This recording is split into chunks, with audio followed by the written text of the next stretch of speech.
नमस्कार। जुर्म की दुनिया की कुछ बड़ी और हैरान कर देने वाली खबरें एक बार फिर हाजिर हैं डिटेक्टिव, और आपके साथ मैं हूं आसिफ शेख। डिटेक्टिव में हम आपको सिर्फ वारदात ही नहीं दिखाते, बल्कि वारदात के हर पहलू से आपको रूबरू भी कराते हैं, ताकि आप भी सजग रहें, सावधान रहें और सुरक्षित रहें।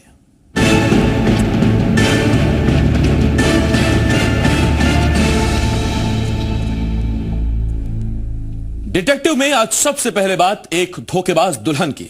जी हां, एक धोखेबाज दुल्हन जिसने सिर्फ और सिर्फ लूटपाट करने के लिए एक शख्स को पहले अपने जाल में फंसाया, उससे शादी की और फिर शादी के 15 दिन बाद ही वो लुटेरी दुल्हन अपने पति के घर से कैश और गहने लेकर फरार हो गई। लेकिन उस लुटेरी दुल्हन के फरार होने के बाद एक मोबाइल सिम ने उस दुल्हन का सच सबके सामने लाकर रख दिया। आप देखिए ग्वालियर की उस लुटेरी दुल्हन की ये पूरी वारदात। ये है ग्वालियर के रहने वाले कारोबारी हरीश राठौर, जो एक बहुत बड़े धोखे, एक बहुत बड़े फरेब का शिकार हुए हैं। इन्हें और इनके परिवार को वो धोखा दिया है तस्वीर में नजर आ रही इस महिला ने।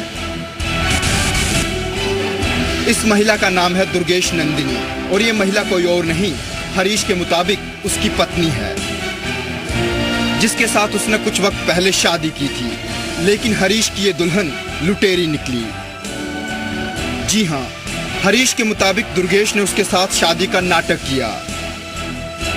अगस्त में दोनों की शादी हुई और फिर शादी के 15 दिन बाद ही दुर्गेश उसके घर से 50,000 कैश और लाखों रुपए के गहने समेटकर बिना कुछ बताए चुपचाप चली गई।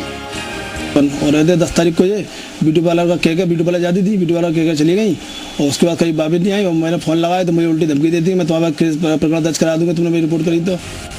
दरअसल हरीश की पहली पत्नी की कुछ साल पहले मौत हो गई थी, लिहाजा उसे अपने परिवार, अपने बच्चों के लिए दुर्गेश की जरूरत थी और इसीलिए उसने दुर्गेश से शादी की थी। अभी 21 तारीख के आसपास मेरे पास आई कि वो आती जाती रहती थी, पहले भी घर पे कभी कभार आ जाती थी, चली जाती थी। तो 21 आई मेरे पास कि वो अपन आप यही रहते हैं, और मेरे को कोर्ट बुलाया था, सामान कराया मेरे पे कि चलो आप रहेंगे अपन।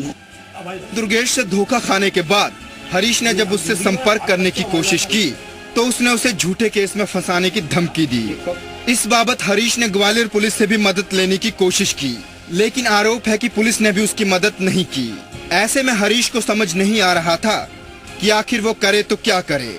लेकिन इस बीच उसे एक मोबाइल का सिम कार्ड हाथ लगा और इस सिम कार्ड में एक रिकॉर्डिंग के रूप में जो सच निकलकर बाहर आया, उसने हरीश को हिलाकर रख दिया, क्योंकि उस सिम कार्ड में छिपा था दुर्गेश का असली चेहरा।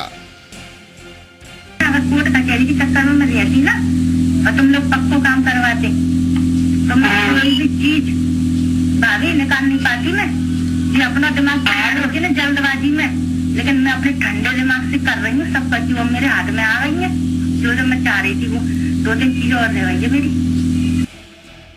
इस रिकॉर्डिंग से साफ था कि दुर्गेश ने सिर्फ और सिर्फ हरीश को लूटने के लिए उससे शादी का नाटक किया था, और जिन कागजातों के दम पर दोनों ने शादी की थी वो भी चालाकी से बनवाए गए थे, ताकि बाद में दुर्गेश और उसके कोई रिश्तेदार इसमें न फंसे। बस उसके बाद फिर मैंने अपने ग्वालियर थाने में आवेदन दिया, एसपी ऑफिस के आवेदन दिया, कोई सुनवाई नहीं हुई तो मैं सीधा कोर्ट में केस लगाया। फिर वहाँ से FIR करने के आदेश प्राप्त हुए। आखिरकार फोन रिकॉर्डिंग और दूसरे सबूत लेकर हरीश ने न्याय पाने के लिए कोर्ट का दरवाजा खटखटाया, और अब कोर्ट ने पुलिस को धोखेबाज दुल्हन दुर्गेश के खिलाफ केस दर्ज करने के आदेश दे दिए हैं। न्यायालय के आदेश से तुरंत काम करने जो प्राप्त हुआ है, हमारे यहाँ अपराध मांग। मामला दर्ज होने के बाद अब पुलिस धोखेबाज दुल्हन को दबोचने की कोशिश कर रही है, और अब उसके गिरफ्त में आने के बाद ही ये साफ हो पाएगा कि क्या दुर्गेश और उसके साथियों ने इससे पहले भी इस तरह से किसी को अपना शिकार बनाया था या नहीं। सुशील कौशिक, जी मीडिया, ग्वालियर।